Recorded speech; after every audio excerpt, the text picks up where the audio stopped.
You're listening to NFT365, the first daily podcast on NFTs with your host, Fanzo.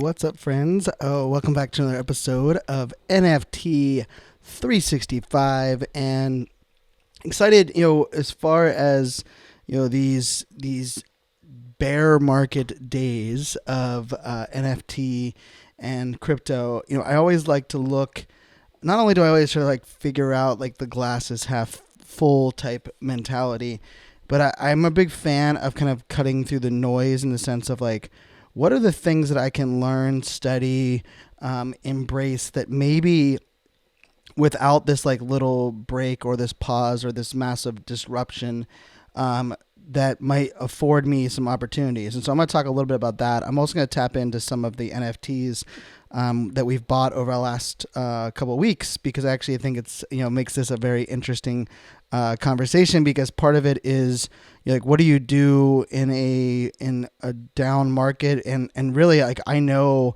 a lot of projects that have decided to pause their mint or decided not to mint on the certain dates that they originally said they were, because of the market being kind of chaotic and people kind of being all up in arms. But I wanted to kind of tap into a couple of things first. I'm going to talk a little bit about Solana. I will address, in yesterday's episode, I talked a little bit about the Azuki news, and what had happened was the founder of Azuki kind of exposed in his own blog post about a couple projects that he was involved in that ended up either being rug pulls or just delayed projects where, and this was a lot of the case last year, where people would launch a project, have lots of hype around it, and then kind of give up on it after a month and take the ETH and run, right? And the fact that he kind of exposed, that to him was a learning curve, really set a bunch of people off. And I would say rightfully so in a way, because let's face it, it's not only bad for the market, but let's face it, the other part of this is that, the person is doxxed. There was a lot of drama around just those projects and people back then. And, there is an element of, for me, cancel culture shouldn't be what we look at, but we should also kind of address things from the standpoint of, seeing through the noise. I remember when Azuki's launched, I was confused. I remember Mint Day, and actually I believe, if I probably could go back and look at Twitter, I think I was actually, I had ETH, and when I saw kind of the buzz around it, I was like, you know what, I might jump in on this. And then I did some of my research on the project, and I was like, man, first off, I'm not a huge anime art person to begin with. I won't I won't try to lie and say oh, I understand anime art, but there was part of me that was okay, I'm not sure where that hype is coming from. And then I was just looking through their community. I remember even on the hashtag when it was kind of pumping out, it just seemed very hype heavy. It seemed and I one of my red flags is when it seems very good old boy club and what I mean by that is when it seems there's a clique of people that are just kind of pumping a project in the bag and everything around that project. That usually gets me a little bit what am I missing here? And as the project took off, I was like, damn, Fanzo, you're just wrong. You got this project wrong. And I'm openly admit I've got plenty of projects wrong where I thought they weren't going to be much, and they of course took off. And then there's other ones where I did think they were going to be much, and no one else minted it. And then it took a little while for it to take off. But, as a whole, one of the things that I'll just kind of put out there is that, when I look at, Azuki's, I look at, some of these projects, there does have to be some, substance behind it, business plan, and, not even, I do believe that if you have a roadmap, part of the skill set is being able to adapt that roadmap to the changing conditions of the NFT marketplace, but doing it in a way that adds value, doesn't take it away in value.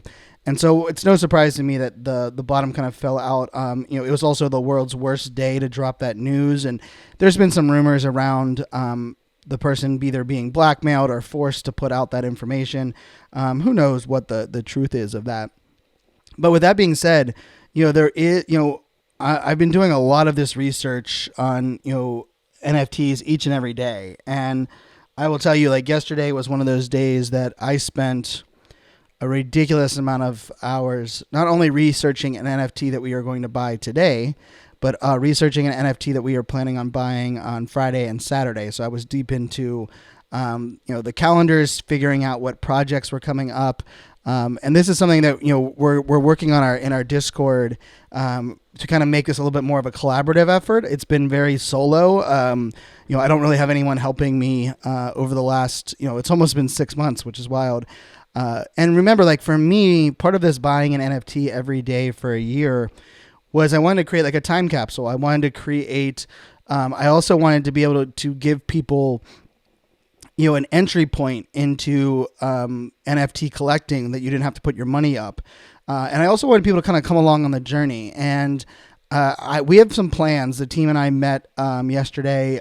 We've actually been kind of working on this for a little while now, of making that a little clearer and more involved for all of you that want to play along at home. And what I mean by that is I want you to help me source some NFT projects coming up, right? We're gonna share a little bit more openly the data around these first 6 months of buying an NFT every day. How many blockchains? What's the gas price? What's the average mint price? What's the, we're going to do everything from like PFP to one-of-ones to women-led projects to minority-led projects. I want to kind of share that data out there. And, along with that, I also want to give you, the audience, opportunities to suggest projects. I would love to get, and this isn't like, for, just for remember the context here. The NFTs have to be in the mint phase, which means they have to be still minting out. The idea is that I'll buy them on secondary market if they're pre-reveal.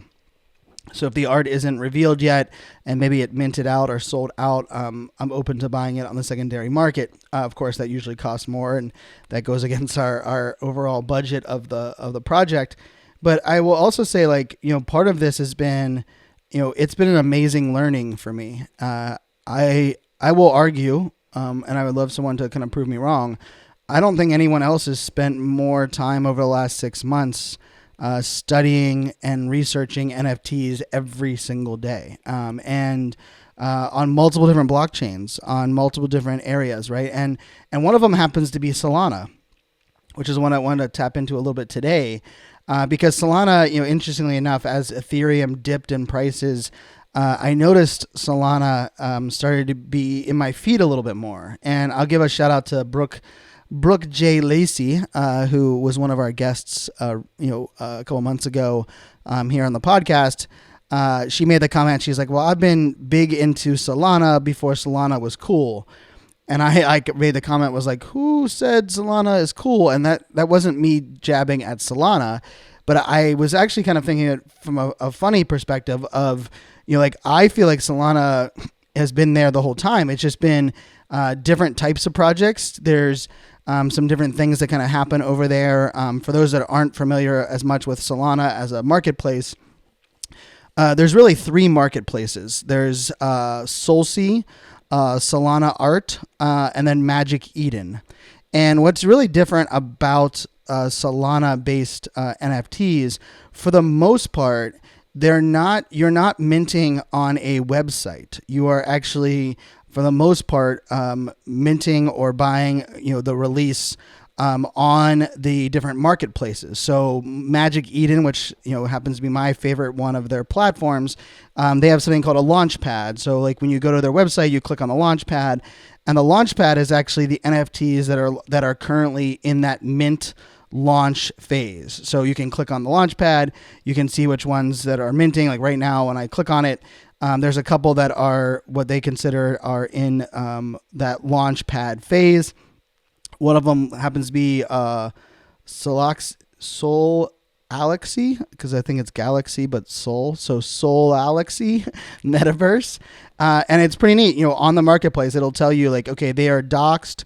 Their escrow, they have their funds escrowed for 7 days. There's 3,000 items. The price is 1.5 Ethereum, which if anybody's playing at home right now, which hopefully no one's playing at home because all of crypto just keeps going down, down, baby, down, down, which is just not bad. I mean, that's bad. I mean, me singing is bad and the marketplace going down. But Solana right now is at 50. Oh, my goodness. It went down 21%.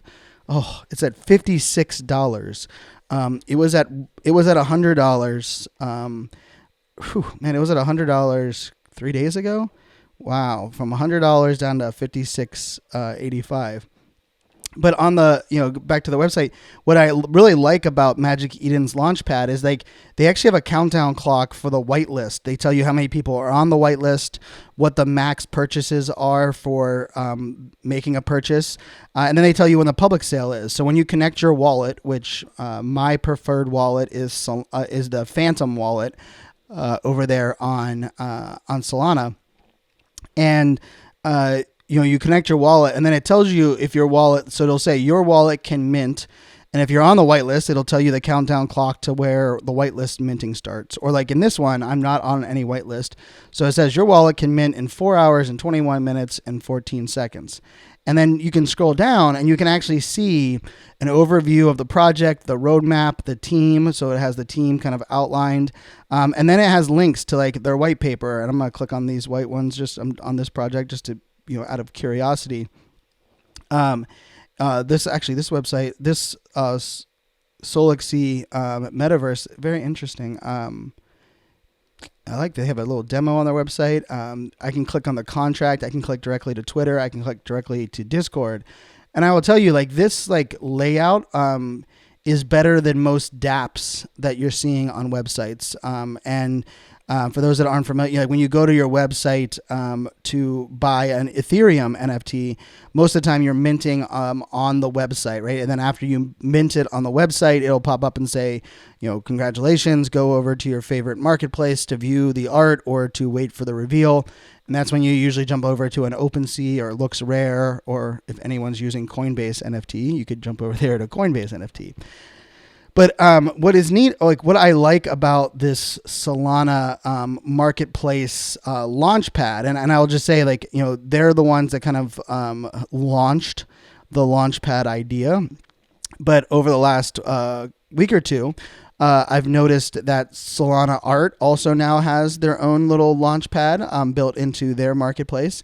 And I also noticed Crypto.com's NFT marketplace. They also do, I can't remember if it's called here. I'm going to pull it up live while we're doing here. Why not? I can't believe I don't remember if they called it, I think they call it drops, if I remember correctly. They don't call it a launchpad. Yes, they call it drops. But what I like about it is there's a little bit of I'm not sure if this is a word, and I like to make up words sometimes. Uniformity.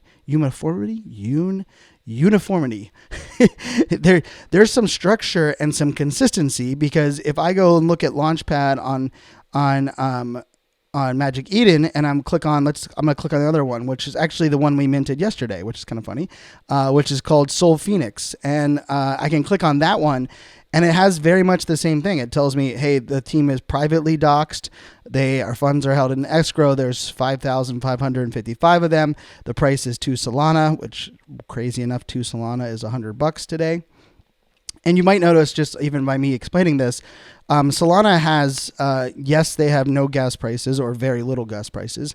They also, for the most part, their average mint price is usually 1 Solana to 2 Solana. 2 Solana is actually, I think, a more heavy of a mint price, which is kind of wild, because that's going to be in the right now it's going to be in the $100 range, but even a couple of weeks ago that was like in the $200 range, $200 to $300 range on our average mint price USD for Solana, where our average mint price with Ethereum was about 0.1 or 0.12.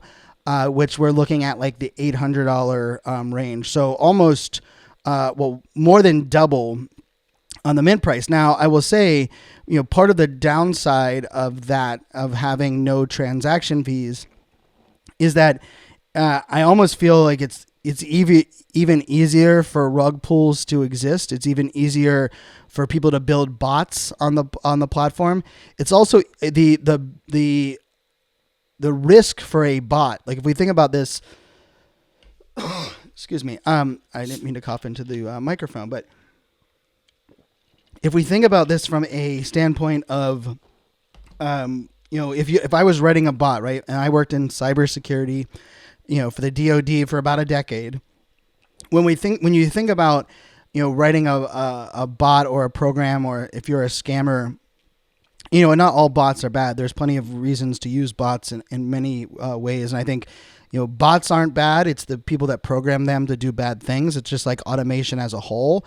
I don't think marketing automation is bad. I don't think social media automation is bad. It's the people that program it badly that don't make it feel like human, or they try to replace human interactions. And remember, I like to preach that no technology, no innovation since the beginning of time will replace or solve people problems. We must solve people problems with people, and then use technology to scale, to amplify, to kind of do some of the things that we as humans don't have the luxury of. Like we must sleep.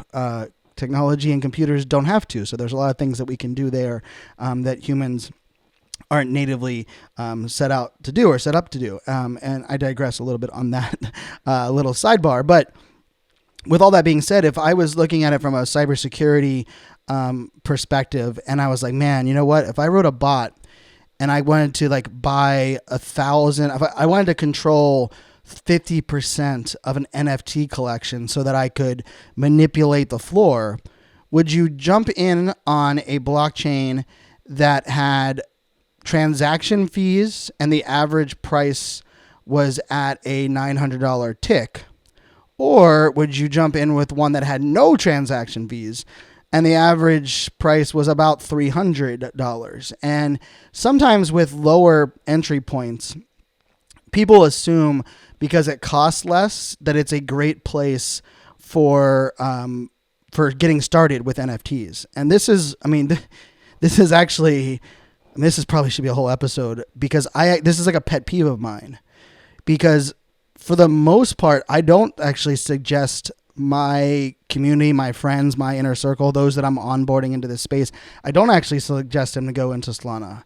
And part of that reasoning is, I will just tell you, you do have to compete with a lot of bots. You do have to also recognize, because it doesn't cost anything for the most part. It costs very little for people to mint an NFT project. Because remember, if you're doing a generative art project on Ethereum, you as the project founder are going to have to put up multiple ETH to set up the dApp to mint them onto the Ethereum blockchain. So you're talking, in many cases, $10,000, $15,000 USD, sometimes cheaper, but let's just kind of put out there as a number for someone to create a project. On Solana, it's a lot less. And I'm talking, when I ran, there is a project that I was, advising, and I think they were under $1,200 in the kind of the back end, the getting it on the right, marketplaces. And so the barrier for entry is, yes, lower, but the cost to entry is lower, which means it can be great because then it doesn't cost us as much to buy an NFT there, but it also doesn't cost as much or risk as much for someone to put up a really crappy project and disappear.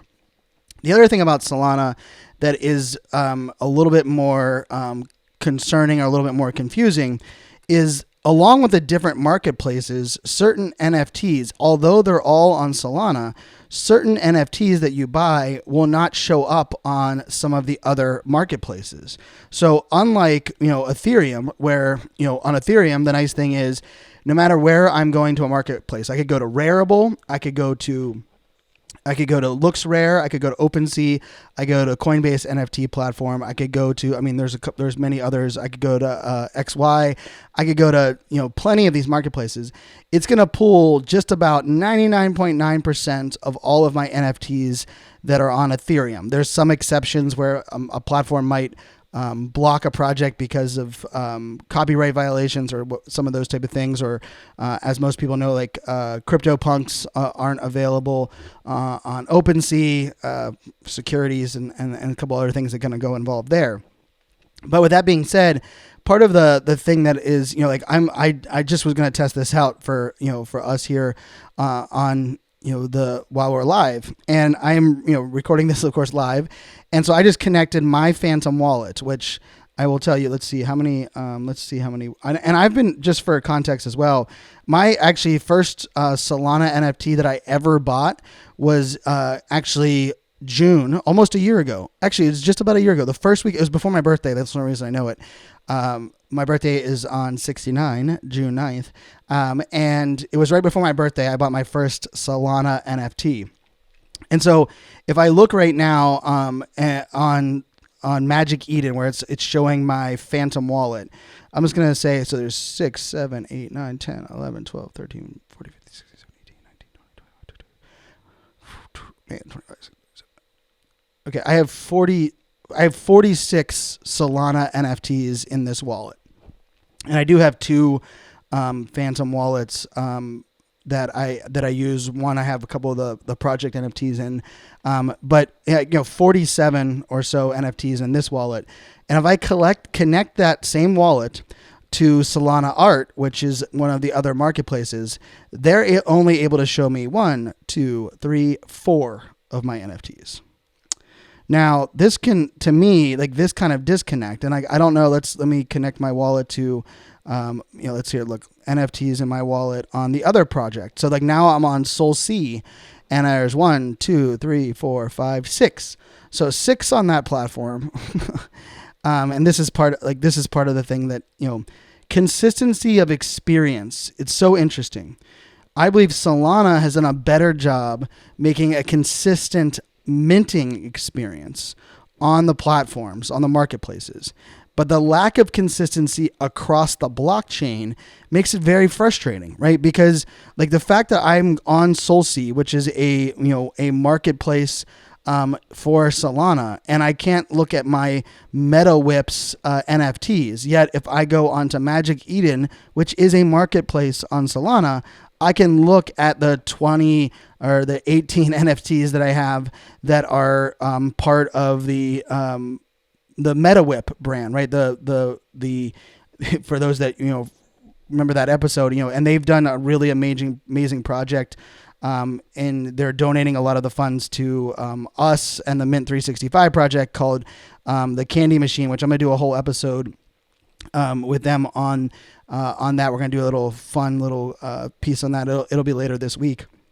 But I'm saying all of that because these are disconnects within the Solana marketplace, and I know people that there's some Solana maxis and people that are huge, Solana fans, like massive Solana fans, which is perfectly hey to each their own. Like I know some people like are loyal to a blockchain. I am not one that becomes loyal to a blockchain. To me, that's like being loyal to a social media platform.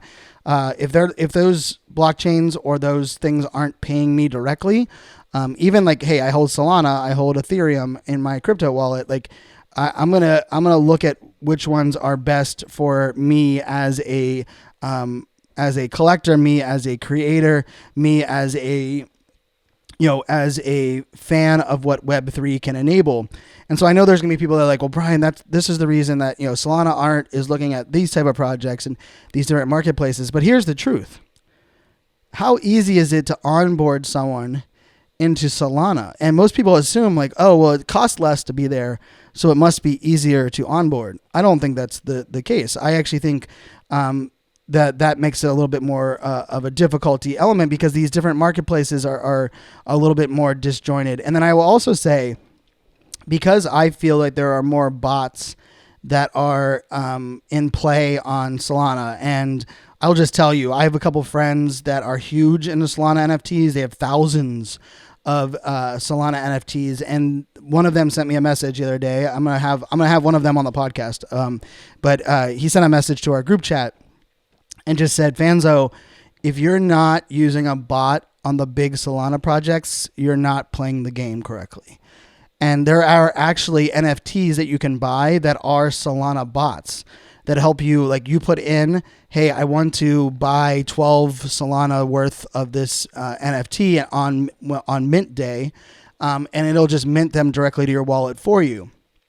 And to me, that's just a whole nother game that we have to play, right? And then the other piece of this is, I will just say, the secondary market on Solana can be a little bit volatile is not even the right word.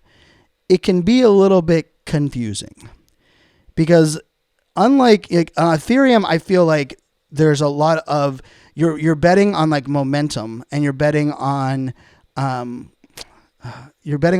speculation. A lot comes down to things. On Solana, I often feel like there's in many cases, like I feel like there'll be momentum around people buying a bunch of random Solana NFTs, but not because like they have the same property trait. And it's kind of hard. I guess this is maybe the better way to explain it.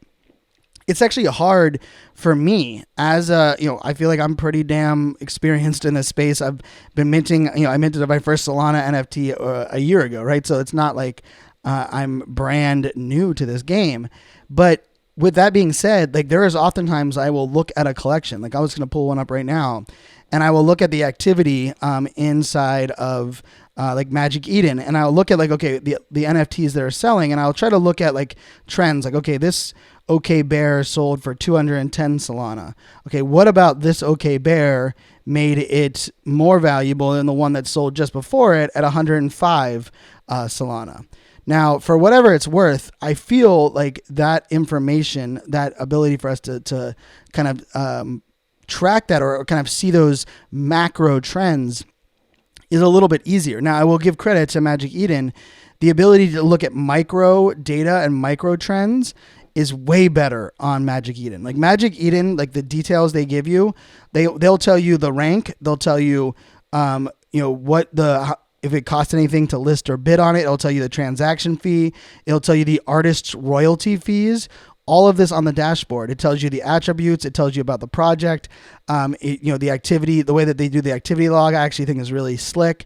They have done more for their collection just as they normally would. They also do. If you look at like Magic Eden, and I guess maybe this is the more takeaway that I would have for people is that. It's not about putting all your eggs in one basket, but like for me, and this is kind of the truth, I'm going to struggle to mint a Solana NFT on any platform other than Magic Eden right now at this moment. And maybe, hey, if you're a Solana fan and you're listening to this, like send me a tweet, at iSocialFans. If you're not on Twitter, you can hit me up on Instagram. I'm iSocialFans. If you're not on Instagram and you're not on Twitter, I'm literally iSocialFans, letter I, social, FANZ, on every single platform, from LinkedIn to Pinterest to Discord. You can just look me up, iSocialFans, hit me up, and let me know your take on, like minting outside. And I know that, let's not get into an argument about like semantics, right? Like it's kind of like saying like, oh, well, Brian, you didn't bring up like autograph, or you didn't bring up, super rare, or you didn't bring up some of the other, rareable for one-of-one collections. There's a lot of great marketplaces on Ethereum that have different setups, right? Like there's, ones for certain different things. But on Solana, and especially because, the blockchain itself is kind of set up for gaming and metaverse, the way that the blockchain, the speed of the blockchain actually sets up very nicely for gaming type apps. For me, like, and this is just, I'm gonna put this out there as like my own, like, I love Magic Eden. I don't have any ties to them. If anyone from Magic Eden is listening, or anyone has any friends over there at Magic Eden, I would love to have someone from the team come on the podcast, talk a little bit about their plans. And just remember this as well. OpenSea right now in beta allows you to buy and sell certain Solana based projects. So I can actually connect my my Phantom wallet to OpenSea, which I'm going to do right now as we're kind of recording here. And I can actually connect that wallet directly to here. I'm going to pull it up right now. I'm going to connect it directly to there. And so now I'm going to look at my Solana based NFTs, which is kind of a nice little kind of perk that we get to, I get to have when it comes to, kind of setting up some of these things. And now I will tell you, like, part of the narrative here is like, when I open OpenSea, it actually says across it, collections will be added regularly during the beta period. But this is part of that confusion, right? I know in my wallet, my Phantom wallet that is now connected on 5. I have it currently connected to 5 Solana-based marketplaces. All of them are showing me a different count. So in OpenSea, it shows that I have 16 NFTs. In Magic Eden, it shows I have 49 or 46, 49, 46. On Solana Art, it shows that I have 5. On SolSea, it shows that I have 6. Now, I understand there can be reasons for this. But if we're looking about it from like mass adoption or use, and not even mass adoption, like, we bought, just this week, we bought 3 NFTs on Solana.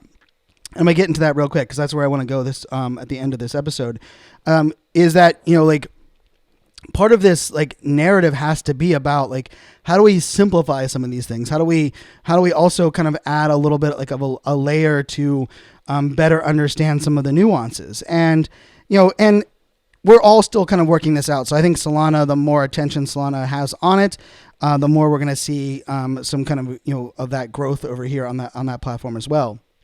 Now, I will tell you, I mentioned this, like we've minted, in the last 2 weeks, I think we've minted probably 4, maybe 5 Solana NFTs. Now, part of that reasoning is that I've actually, when I've been looking for NFTs to research, a lot of the Ethereum-based ones, to me, feel very vanilla. I'll just put it out there, very vanilla. And so I've been looking at some of these projects, and I've been we did Pixel Panthers back on May 1st. We did a couple different ones. We did Cardborg on the 8th. We did Cartoon Kids on the 9th, and we did Soul Phoenix on the 10th. So the last 3 days, we've minted 2 out of 3 Solana projects. And part of it is what I've also been realizing is that there is also a little bit of a culture within their Discords and their Twitter. Like I originally, I don't think you should compare an Ethereum community with a Solana community in as far as in the Discord usage, because the use cases of a lot of these NFTs are different as well. Like I will tell you, for the most part, I haven't seen a whole lot of NFTs on Solana. They're either like, and this is my own personal opinion based on my own research, which is more, they're either like a one-of-one project, or they're a PFP project with a gaming component, or gaming component with a PFP project. And I think because of that, you also often open up a different, type of community, different type of user, right? And I actually think that's a great thing. But I will tell you, like, as I was doing research, right, we're doing research on one that we're probably going to mint another one in the next couple of days on Solana as well. This Soul Phoenix one that we minted yesterday, the description is it's an open world P2E, which means play to earn game, with various artistic features and utilities, which include 3D art, comics, 3D series, staking, coining, breeding, and of course, we finished the buzzwords with metaverse. Now, the other part of Solana is that I've also noticed that a lot of times, the getting like a fully doxed team, like where everyone on the team is doxed, is a little bit more rare over here as well. And I think that's another piece of this. But I will say, like, when I started researching this project, like, I was impressed by their details in their tokenomics, their details in their play to earn game. Now, for a lot of these games, we also, a lot of them have trailers. A lot of them also have even, I've noticed this trend where, because so many people are claiming to have a game, but then actually don't have the game anywhere close to being playable. A lot of them have a demo version or a very vanilla version of the game. And vanilla, for those, vanilla is more just like plain not spicy, not, over the top. But with all that being said, like when I looked at Pixel Panthers, which is one that we minted not too long ago, back on May 1st, on that day, I will tell you there was two other projects on Ethereum that I was very interested in. But what I liked about the Pixel Panthers project was, their description was co-own a bank in the metaverse, which to me at first was like, oh great, this is like the co-owning a casino in the metaverse, which we've known. We've minted, I think, 4 casino NFTs in our project over the last 6 months. And that's a whole nother regulations world, right? But this says, okay, we're going to co-own a bank. And then it says, vote on the direction at pixels.so. And I remember being like, okay. And it said you can borrow against your NFTs. And they'll definitely, and by borrowing against your NFTs, it'll actually help the growth of the platform.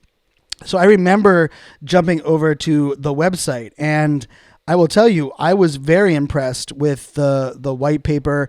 I was impressed with the layout. Like this, if anyone goes to pixels.so, so that's Sierra Oscar, you could actually go and check out, and it says like how the platform works, lending USDC. They go through a lot of the things. They have benefits. They have an about page. And I dove into their white paper, and then I checked out little things, right? Like from resources on how are people buying into this banking, borrowing against your NFTs that the platform is kind of putting out there.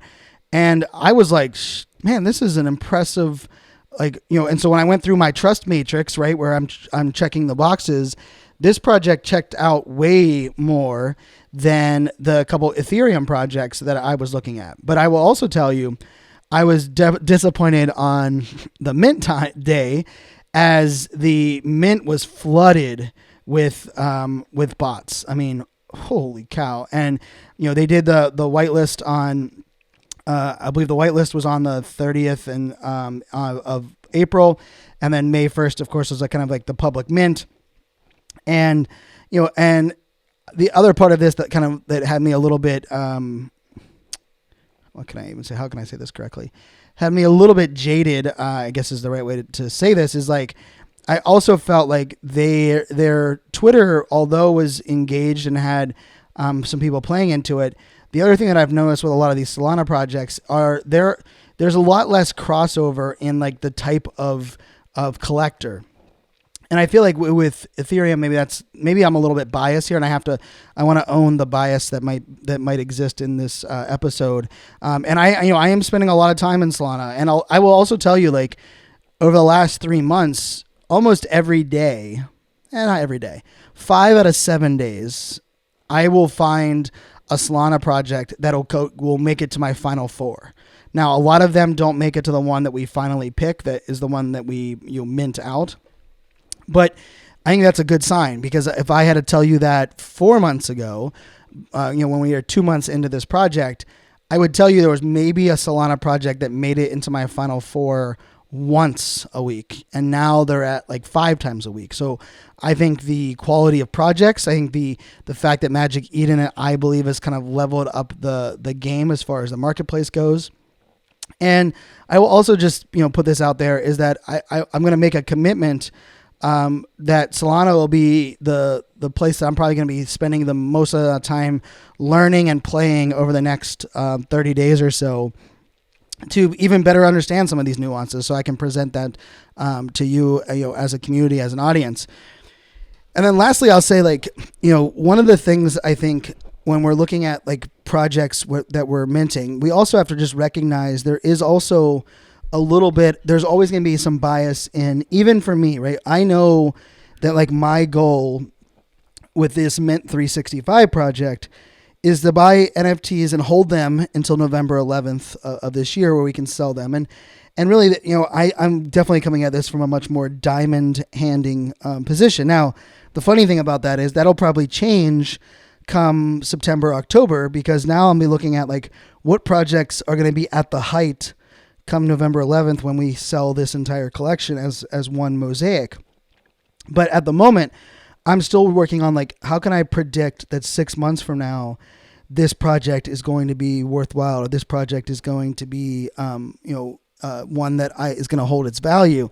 And like that part of Solana has probably been the hardest for me, because when I look at some of the projects that are the most successful on Solana, when I try to like understand like some of the nuances, some of them are just legacy. But then I will say like there's others that are, when I dive into it, I'm like, wow, from the surface, it's really hard to figure out like what made that NFT collection pop. And like right now, OK Bears became kind of the sexy one, but Soulful and D Gods, and a couple of the other ones that I think have been near the top of the kind of platform of, I guess, as far as popularity.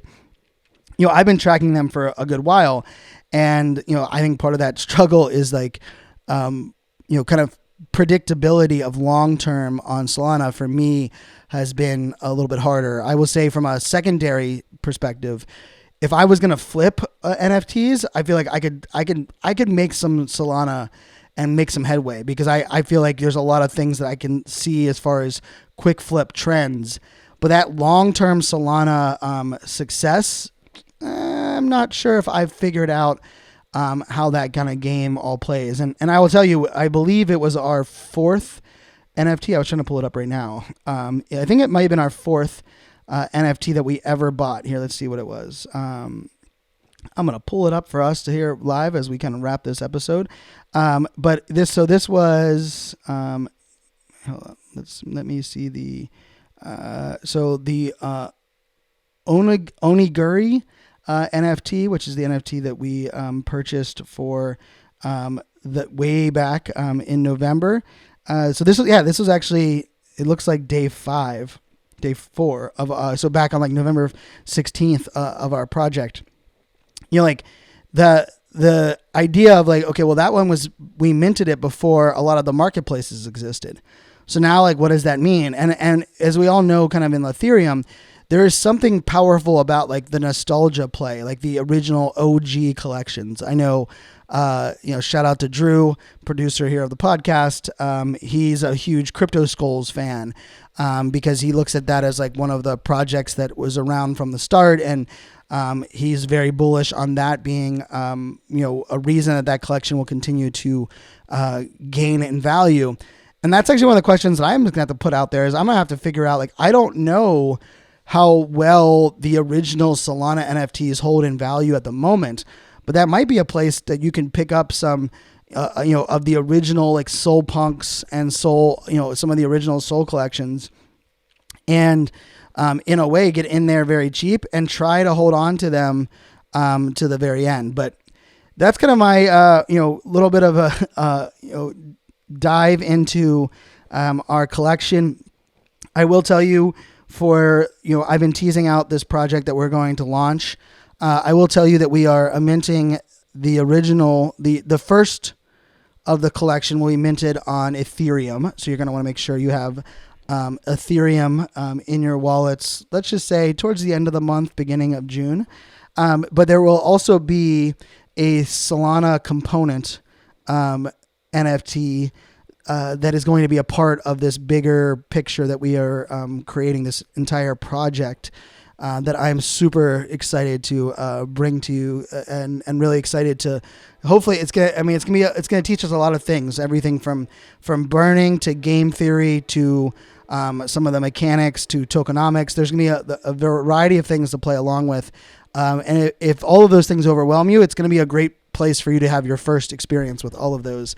But I'm excited to see where this all goes. I can't believe that I woke up this morning. I believe Solana was, I think 76 last night, and I woke up this morning and it's at $58 per soul. But all crypto is pretty much in the toilet at the moment. So I'm not going to use that as a leading factor on should I be there or shouldn't I be there, or should you invest there or should you not. But as always, this is not financial advice. Do your own damn research. I am not a perfectionist. I am a futurist, but there is definitely a difference between being a perfectionist and being a futurist.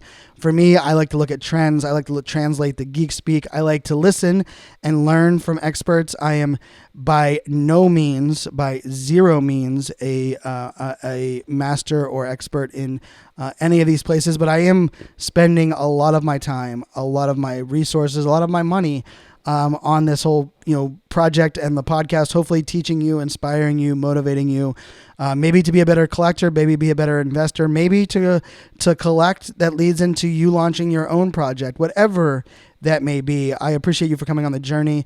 For those that want to support, of course, we will have the NFT collection that'll be coming out very soon, but we also are super powered by the ADHD coin over on Rally. The ADHD coin is something I founded over a year ago. It is a coin that is a creator coin. It is not just like crypto. It actually has utility and other aspects that allow you to get weekly rewards for just holding your ADHD coin. Remember, you're not sending me, this is not a transaction. When I tell you to jump over to ADHDcoin.com, you're not sending me the ADHD coin. You're simply buying it and holding it in your portfolio. And by you holding it and us having more coins in circulation, the price value goes up for all of us, which expands that circle. But I appreciate everybody that holds ADHD coin. We are almost at 1,700 supporters, which is crazy to think that we weren't even at 500 supporters on Halloween. I believe we gained almost 200 supporters in the last 2 weeks. So thank you for all those that are listening to the podcast that jump over to ADHDcoin.com and get yourself some ADHD coin as well. Hey, we're getting closer to the 6-month mark. We're riding the roller coaster together. Remember, we're rolling with the punches. Mama said knock you out. Shout out to LL Cool J as a pager wearing millennial. And make it a great day, my friends. Until tomorrow. Cheers.